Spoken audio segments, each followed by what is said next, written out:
Hi, everyone. Thank you for joining us today. I'm Krista Savori, Technical Fellow on the Advanced Quantum Development team here at Microsoft. And today kicks off our third season of the Quantum Innovator Series. And I'm excited to be sharing more about how we're unlocking a new generation of hybrid quantum applications. As always, our teams are in the chat ready to answer your questions. At a high level, our goal is to unlock scientific quantum advantage, which is needed for new solutions around energy storage, food supply, addressing climate change, and global health. It's all about a new generation of applications. We need to be able to do more with what we can compute today, and that means extending beyond just classical computing alone. These new applications will target, in particular, challenges across chemistry and materials science, which it turns out have an impact on almost everything society and humans touch today. It's really about molecules. At the core of molecules, there are electrons dancing around, and understanding exactly what these electrons do is really important. All of these problems require understanding molecules at the finest grain, how nature understands them. And it turns out that there may be more stable molecules than known atoms in the universe. And to explore that with classical computers alone would require upwards of billions of years.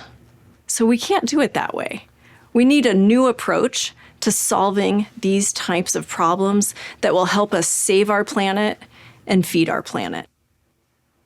This new approach is all about hybrid. It's about bringing together different forms of computing, disruptive computing across the board, in a way that operates seamlessly. We need to bring together AI at scale with reliable quantum computing and with advanced high-performance computing, all in the cloud. With AI, we have a reasoning engine at our fingertips. We have the ability to quickly generate candidates and screen candidates, candidate molecules, candidate structures. We can generate new forms of data. With reliable quantum computing, it's about very accurate and complex processing. We want to use the reliable quantum computer for just those problems that require it. Those that require extremely high accuracy, for example, in an energy estimate. And here also we can use a quantum computer to generate data that can then be used for the AI training. And finally, we also need advanced high-performance compute in the cloud. This enables us to do simulations and complex calculations automatically at an incredibly large scale. This can be used both for quantum post-processing of results, but also for pre-processing and identifying what calculations we should send to the reliable quantum computer. And so this next generation of applications requires a hybrid compute platform across AI, quantum, and HPC. Now, at the core of this platform is data. We need new types of data. We need cleaner data. We need data from areas that we don't have a lot of data yet, including molecules, right? Molecular information. And this is where quantum and AI really come together. Today, we typically use HPC simulation to enable data for our AI training. And we train these AI models classically on classical computers. From that, we can then perform fast inference, right? Fast predictions, fast estimations of various properties, say, of a molecule. What we want to do is also enable cleaner data. We want to have different types of data. And this is where the quantum computer comes in. With quantum-generated data coming from the quantum computer, we can get a more refined model. This quantum refined model can still be constructed and trained on classical computers, but it now can incorporate data coming from reliable quantum machines. And this can give us more accurate models, more accurate data, from which we can build and extend our AI models in new directions compared to what we could do with just classical computing alone. So really, we want to look at using quantum for AI as opposed to training AI with a quantum computer. So as we look at that, to get reliable data from the quantum machines and to enable the level of computation, the depth of computation required, we need to move beyond just noisy intermediate scale quantum computing to what we call reliable quantum computing. This is the next level of quantum computing, level 2. Level 2 is all about operating on logical qubits, not the physical qubits alone. And that's because at the core of a quantum computer, noise is the enemy. It's very hard to combat noise in quantum computers, and that noise limits the type and depth of computation available. To overcome that noise, we can use quantum error correction. Logical qubits are built with error correction in mind. They're built to detect and then correct the errors at hand.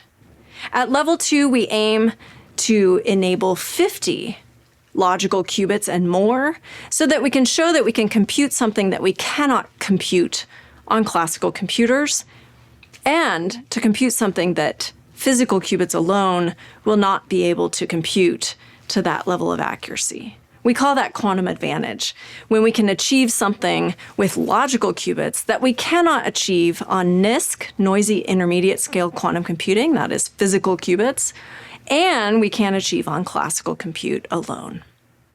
As we scale beyond 50 logical qubits, we will have access to scientific quantum advantage. Here we want to solve problems that are very interesting for science. Quantum magnet models, materials models. We want to understand what we can do with a quantum computer that we cannot do with classical computers alone in the space of science in particular. And this will require upwards of 100 logical qubits that are very reliable. As we go beyond 100 logical qubits, we want scale. We want more than 1,000 logical qubits, and here is where we will find industrial or commercial quantum advantage. We will have quantum advantage for problems in industries across chemistry, catalysis, materials science that can impact things like drug synthesis, improving our atmosphere, cleaning the water, right? Solving some of the hunger issues by producing better fertilizer. And so across these problems, we'll need upwards of 1,000 logical qubits that are very, very reliable. So at the core, to get to advantage, where we get something from quantum machines that we can't get classically, we have to have reliability. We have to have logical qubits. Recently, our team was at Quantum World Congress, where we shared our vision for how we're advancing this next generation of hybrid compute. Let's hear more from Jason Zander, Executive Vice President at Microsoft. Now, we've built the world's first reliable quantum platform with Azure Quantum. That is our goal. We're giving you everything from co-pilots that help you write code using the latest in generative AI, all the tools, the compilers, the work that's required for that, and then also the Azure Quantum Compute Platform. And the Compute Platform is designed to work with multiple partners.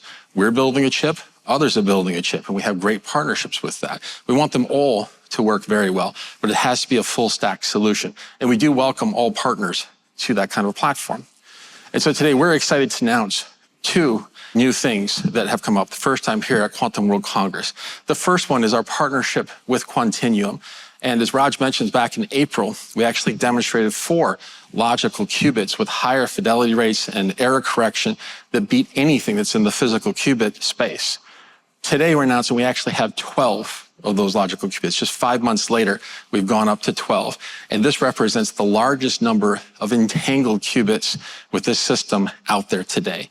And we've actually used it to go run a chemistry circuit on the computer. It's a real computer. It exists. It's there. We're running it, not hypothetical. In addition to that, we're also announcing a further partnership with atom computing, in this case, neutral atom system. This particular system that we're working on is a new collaboration that we have, running logical qubits with the logical qubit stack that we have and adding reliable quantum computation. And one of the key things we're doing is introducing a discovery suite. The discovery suite means that we're combining the power of AI, the power of HPC, and real quantum computers all together in one offering. So I can actually get immediate value out of the systems. And as the quantum systems scale and grow, we get more and more qubits, we can solve more and more problems. Now let's step into these two sets of announcements more carefully. With Quantinuum, we've set a new industry standard. We've created state-of-the-art logical qubits that enable new applications, hybrid applications, across HPC, quantum, and AI. We've created the best performing logical qubits on record, achieving 12 logical qubits that are also entangled and have the highest fidelity to date. We've also demonstrated a combination of fault-tolerant quantum computation with error correction, enabling corrected computation as you go on logical qubits. And then we've demonstrated an end-to-end capability for chemistry across HPC, logical qubits, and AI. Let's take a look at these results in more detail. On the H2 ion trap system, in April, we demonstrated 4 logical qubits using 30 physical qubits. In just 5 months, we've now tripled the number of logical qubits, getting it to 12 logical qubits, also entangling them, and doing this using only 56 physical qubits. That's less than 2 times the number of physical qubits as compared to April. This now marks the most reliable logical qubits on record, and they've been entangled and demonstrate the highest fidelity on record to date. Now, with this system, not only have we demonstrated entanglement of logical qubits, but we've also computed with them while correcting the errors. This is a critical milestone on path to reliable quantum computing and scaling it up. We have to be able to compute while correcting the errors. And here we've been able to prepare what's called a graph state in the shape of a cube, an entangled state that combines controlled knot or entangling operations with error correction and performs this multiple times to create this complex entangled state. And this entangled state, when done with logical qubits and quantum error correction, is over an order of magnitude better than creating that state with physical qubits alone. Now, we also want to be able to bring HPC reliable qubits, logical qubits, and AI together to drive new breakthroughs in applications and solutions for science. So we set out to study a catalyst problem. So it turns out that mirror image molecules, some have a left-handedness and some have a right-handedness. And interestingly, in the world of drug synthesis, some of these molecules can be driven to the right-handed chirality through catalysis. And that chirality can yield, for example, therapeutic benefits, while the other chirality or handedness can yield harmful effects. And so, of course, in catalysis, when we add another molecule to the mix, right, and watch the reaction, we want it to go towards the therapeutic benefits. And so we studied this chiral reaction using a combination of HPC, reliable quantum computation with logical qubits, and AI. And the quantum computing comes in because some of the reaction active spaces, some of those configurations, have strongly correlated electrons.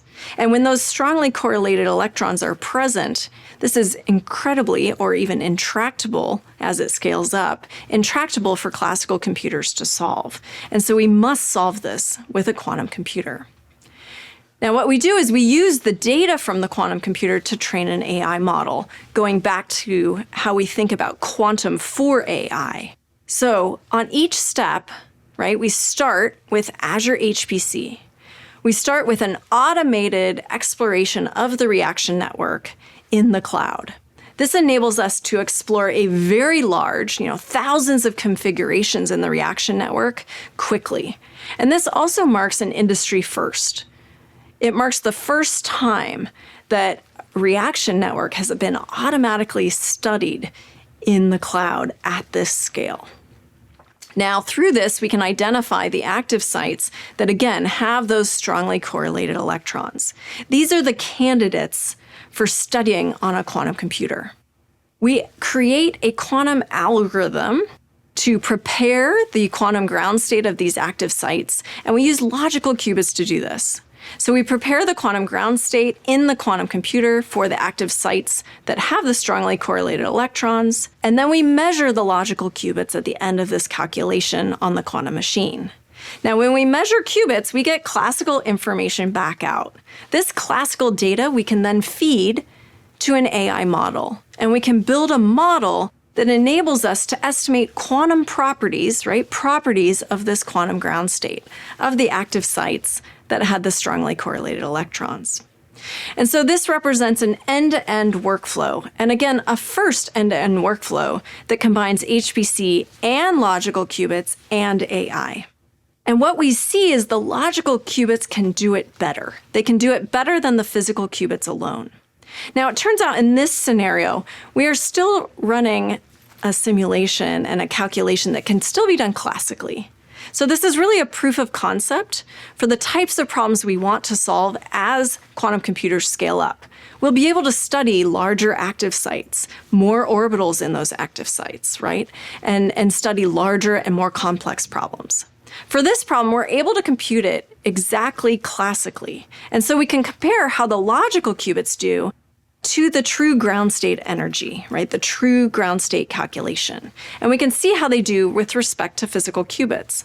And what we find is the logical qubits are able to sample the true ground state energy, while the physical qubits do not. And so again, this points to the need for reliable quantum computing in the mix, not just physical qubits or noisy intermediate scale quantum computing, but logical qubits and reliable quantum computing alongside HPC and AI. Now with atom computing, we are bringing together neutral atom technology with our leading qubit virtualization capabilities in the Azure Quantum Compute platform.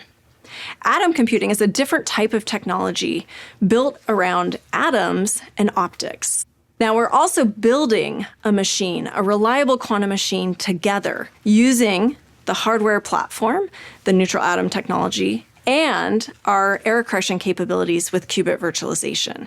This comes together as a reliable quantum machine and is offered commercially as part of a discovery suite for science that combines HPC, AI, and reliable quantum computing. And the nice thing is these systems are upgradable over time, right? They have subsystems and subcomponents that can essentially be swapped out and enable upgrading from 50 logical qubits to 100 logical qubits. And so these upgrades enable us to reach scientific quantum advantage and beyond. At Quantum World Congress, I was joined by Dr. Ben Bloom, founder and CEO of Atom Computing, who shared more about Atom's unique hardware architecture and the future of our collaboration. Let's take a look. So I want to tell you a little bit about Atom Computing and a little bit more about our technology. Atom Computing is a company in Boulder, Colorado with a branch in Berkeley, California. We have about 65 or so people, and we build nuclear spin qubits. So we build neutral atom systems that use the nuclear spin of the atom, and that qubit itself is very, very coherent. And we build these systems to really large scales, having published a system with over 1,000 qubits, almost 1,200 qubits actually. Now, one of the amazing things that we've done with Microsoft is enabled all-to-all connectivity in that system. So move those atoms around and run circuits where we can have very, very dense connectivity. And in addition to that, we're also focused on scaling. So not only did our first generation system have about 100 or so qubits, and our second generation system can now get to about 1,200 or so atoms, we really want to make sure we stay on that path. And the next time we now co-design a system, co-design it for 10,000 atoms. This architecture obviously is now optimized for quantum error correction. And one of the things you'll see is that we have a way of actually performing measurements and keeping the system going. Now, if we dive into what that system actually looks like, it looks a whole lot like a trapped ion system, but instead of building chips, we actually create traps made of light. So inside that vacuum chamber is essentially a whole lot of nothing, but we project into it traps, and those are the traps that we actually put the atoms into. We can do a funny trick where we can load a small, tiny subset, maybe 20 or 30 atoms at a time, and then build up to incredibly, incredibly large arrays. In this one, it's over 1,200, potentially, I think this is 1,225 or so. Now, that's just the systems we've already built. And now we want to talk about what we're going to build together. So right now, we have 1,000 qubits after our first 100-qubit system. We want to turn that into 50 logical qubits. And then using the amazing Microsoft quantum error correction, we want to build a 10,000 qubit system that's built entirely around running that quantum error correction natively. That system, we believe, will get over 100 logical qubits. And from there, we think we can do another level of scaling that gets us to a module size of 100,000 atoms or 100,000 qubits. And this is the roadmap we see as being able to create a module that is fundamentally useful, a module that people want to essentially get to that industrial scale problems. So what does this look like? In the Microsoft Qubit virtualization system, right, we take into account how to optimize for the movement within the system underneath, the speed of the movement, the type of the movement, the connectivity, and we customize and tailor our quantum error correcting codes for the atom computing machine. This is designed to enable more efficient, logical, or reliable quantum computation. And this can also improve the runtime of the overall hardware. Now, the work we're doing between Atom Computing and Microsoft is all about scaling up, reaching scientific quantum advantage, and then going beyond. We want to enable practitioners to unlock a new generation of applications that harness the complementary strengths of quantum computing, classical supercomputing, and AI, all connected in the Azure cloud. We remain committed to achieving quantum at scale so we can solve commercially significant problems that are far too complex for classical computers alone. It's critical that we continue investing in the quantum ecosystem and collaborating across the industry to advance and scale quantum capabilities. Thank you all for joining us today. Our teams will stay in the chat to keep answering your questions. And we'll see you next time.